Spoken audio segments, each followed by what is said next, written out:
இந்து சமய அறநிலையத்துறை சார்பின் அறிவிப்புகள்.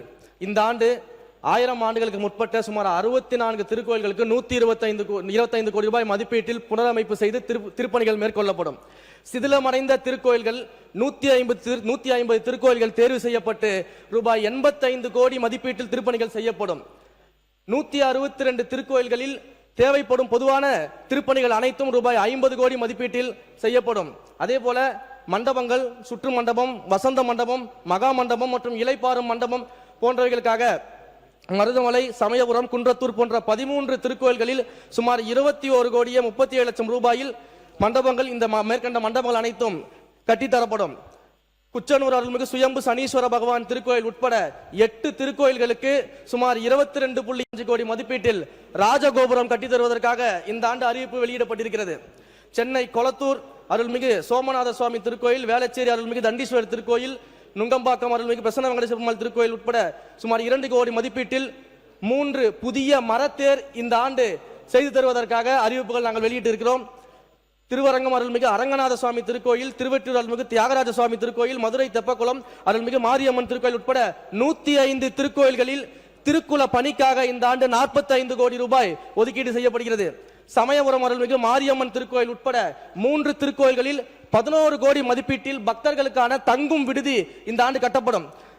திருவண்ணாமலை, பழனி, சிறுவாபுரி, இருக்கன்குடி உள்ளிட்ட 22 திருக்கோயில்களில் ரூபாய் 50 கோடி மதிப்பீட்டில் அடிப்படை வசதிகள் மேம்படுத்தப்படும். பக்தர்கள் அதிக அளவில் வருகை புரியும் 20 திருக்கோயில்களில் பக்தர்கள் நலன் கருதி சுமார் 3 கோடி மதிப்பீட்டில் அவசர கால ஊர்திகள் வாங்குவதற்கான நடவடிக்கைகள் இந்த ஆண்டு மேற்கொள்ளப்படும். மாற்றுத்திறனாளிகள் மற்றும் மூத்த குடிமக்கள் பயன்பெறும் வகையில் நீண்ட சுற்றுகள் உடைய 38 திருக்கோயில்களில் 30 லட்சம் மதிப்பீட்டில் 62 மின்கல சக்கர நாற்காலிகள் இந்த ஆண்டு மக்களுக்காக வழங்கப்படும். திருச்செந்தூர் அருள்மிகு சுப்பிரமணிய சுவாமி திருக்கோயிலுக்கு வருகை தரும் பக்தர்களை தொடர்வண்டி நிலையம் மற்றும் பேருந்து நிலையத்திலிருந்து திருக்கோயிலுக்கு கட்டணம் இல்லாமல் அழைத்து வருவதற்காக 4 சிற்றுந்துகள் 1 கோடி மதிப்பீட்டில் இந்த ஆண்டு வழங்கப்படும்.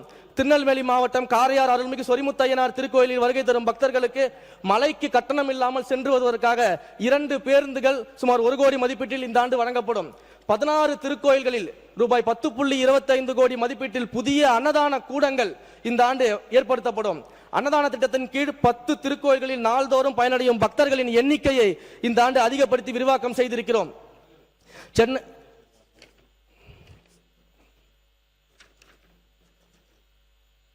திருக்கோயில் பணியாளர்கள் நலன்களை கருத்தில் கொண்டு திருக்கோயில் பணியாளர்கள் ஓய்வு பெறும் போது தற்போது ஈட்டிய விடுப்பு 210 நாட்கள் ஒப்படைப்பு செய்யப்பட்டு அதற்கான பணப்பலன்களை பெற்று வரும் நிலையில் ஒப்படைப்பு செய்யப்படும் ஈட்டிய விடுப்பை இந்த ஆண்டு முதல் 240 நாட்களாக உயர்த்தி திருக்கோயில் பணியாளர்களுக்கு இந்த பணப்பலன்கள் வழங்கப்படும்.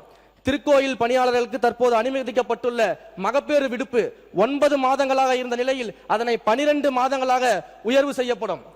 திருக்கோயில் பணியாளர்கள் மற்றும் அவர்களது வாரிசுகளின் திருமணத்திற்காக தற்போது ஆண் பணியாளர்களுக்கு 6000 ரூபாயும் பெண் பணியாளர்களுக்கு 10,000 ரூபாயும் என வழங்கப்படும் திருமண கடன் இனி முதுநிலை திருக்கோயில்களின் பணியாளர்களுக்கு 2 லட்சமாகவும் முதுநிலை அல்லாத திருக்கோயில்களின் பணியாளர்களுக்கு 1 லட்சமாகவும் உயர்த்தி வழங்கப்படும். திருக்கோயில்களின் சார்பில் நடத்தப்படும் கல்லூரிகளில் மாணவர்களின் சேர்க்கையின் போது திருக்கோயில் பணியாளர்களின் குழந்தைகளுக்கு முன்னுரிமை வழங்கப்படுவதோடு 50 விழுக்காடு கட்டண சலுகையும் வழங்கப்படும். திருக்கோயில்களின் வெளிப்படையாக தேர்வுகளை நடத்தி நேர்முக பணியிடங்களுக்கு பணியாட்களை சேர்க்கும் விதமாக இந்த ஆண்டு திருக்கோயில் மற்றும் அவற்றின் கீழ் இயங்கும் கல்வி நிறுவனங்களின் நேரடி நியமனம் மூலம் நிரப்பப்பட வேண்டிய காலி பணியிடங்களை நிரப்புவதற்காக விதிமுறைகளின்படி தகுதியான பணியாளர்களை வெளிப்படை தன்மையுடன் தேர்வு செய்வதற்கு திருக்கோயில் பணியாளர் தேர்வு வாரியம் இந்த ஆண்டு அமைக்கப்படும். திருக்கோயில்கள் நடத்தப்படும் 4 பள்ளிகளில் சுகாதார வளாகம், சுத்திகரிக்கப்பட்ட குடிநீர் வசதி, விளையாட்டு மைதானம், கலையரங்கம், தரைதளம் அமைத்தல், ஸ்மார்ட் போர்டு, கண்காணிப்பு கேமரா போன்ற அடிப்படை வசதிகளை மேம்படுத்துவதற்காக 5.52 கோடி இந்த ஆண்டு ஒதுக்கப்பட்டிருக்கிறது.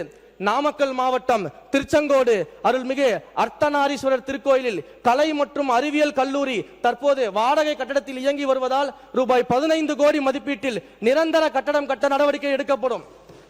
இந்து சமய அறநிலையத்துறையின் பதிப்பக பிரிவின் மூலம் அச்சில் இல்லாத, இதுவரை அச்சிற்கே வராத, திருக்கோயில் வளராது பக்தி தமிழ் இலக்கிய நூல்கள் என 108 அரிய நூல்கள் செம்பதிப்பாகவும் மலிவு பதிப்பாகவும் வெளியிடப்படும். அவற்றை மின்னணு நூல்களாகவும் தரவிறக்கம் செய்து பயன்படுத்திக் கொள்வதற்கான வழிவகை செய்யப்படும்.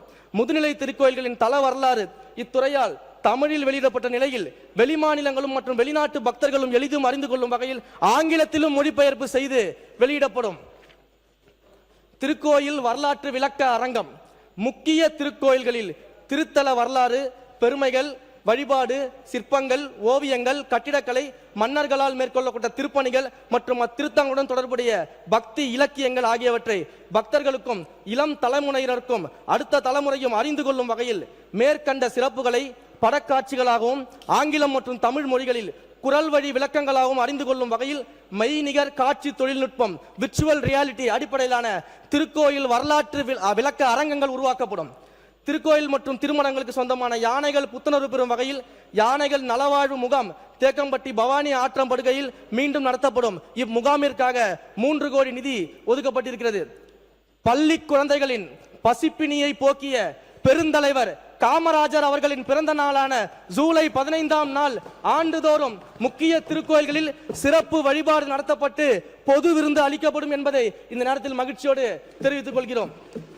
தமிழ்நாட்டில் உள்ள திருக்கோயில்களின் பழமையும் பெருமையும் மிக வரலாற்று சிறப்பையும் கல்வெட்டு, கட்டிடக்கலை, சிற்பக்கலை, ஓவியக்கலை முதலான கலை சிறப்புகளையும் ஆர்வலர்கள் அறிந்து கொள்ளும் வகையில் முதற்கட்டமாக 2000 ஆர்வலர்கள் பயன்பெறும் வகையில் முக்கிய திருக்கோயில்களுக்கு வெற்றி கலை அறிவுசார் திருக்கோயில் பயணம் இந்த ஆண்டு முதல் ஏற்படுத்தி தரப்படும்.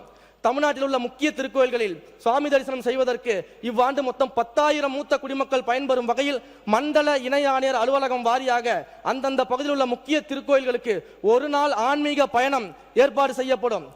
தமிழ் நிலத்தின் முகவரியாகவும் குறிஞ்சி நில தலைவனாகவும் உலகத் தமிழர்களின் ஒற்றை முகமாகவும் சங்ககாலம் தொட்டு தமிழர் வாழ்வியலோடும் பண்பாட்டோடும் இலக்கிய மரபோடும் நெருங்கிய தொடர்புடைய தமிழ் கடவுளான முருகப்பெருமான் அருள்பாலிக்கும் திருத்தலங்களில் சிறப்பு மிக்க திருத்தலங்களாம் ஆறுபடை வீடுகள் என அழைக்கப்படும் ஆறுபடை வீடு முருகப்பெருமான் கோயில்களையும் தமிழ்நாட்டின் முன்மாதிரி கோயில்களாக மாற்றுவதற்கான திட்ட அறிக்கை இவ்வாண்டு தயாரிக்கப்படும். அருளாளர்கள், ஆழ்வார்கள், சித்தர்கள் திருக்கோயில் சார்பாக மிகச் சிறப்பான விழாக்கள் நடத்தப்படும். கிராம தெய்வங்களின் கலை விழா தமிழர்களின் தொன்மையான வழிபாட்டு மரபின் தொடர்ச்சியாக இன்றளவும் தமிழகத்தின் கிராமங்கள் தோறும் பெண் தெய்வங்களும் காவல் தெய்வங்களும் மக்கள் இறை நம்பிக்கையுடன் பண்பாட்டு மரபுடனும் ஒன்றிணைந்து வழிபட்டு வருகின்றனர்.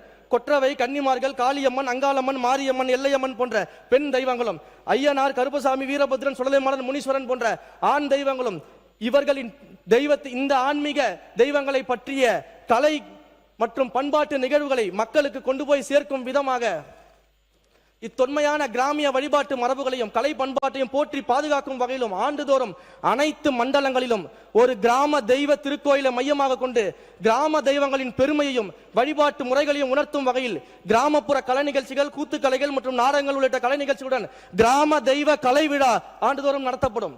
திருக்கோயில்களுக்கு சொந்தமான பயன்பாட்டில் இல்லாத நிலங்களில் அந்தந்த திருக்கோயிலுடன் தொடர்புடைய தல விருட்சங்கள் மற்றும் மண்ணுக்கேற்ற மரங்கள் அடர் வனங்களாக வளர்க்கப்பட்டு மூலிகை தாவரங்கள் வளர்க்கப்பட்டு மேலும் திருக்கோயில் பூஜைகளுக்கு தேவையான மலர்களை வழங்கும் செடிகள் வளர்க்கப்பட்டு திருக்கோயில் நந்தவனங்கள் ஏற்பாடு செய்யப்பட்டு அங்கே முதியோர்கள் மற்றும் இளம் தலைமுறையினரும் வழிபாடு செய்வதற்கான சூழல்கள் உருவாக்கி தரப்படும்.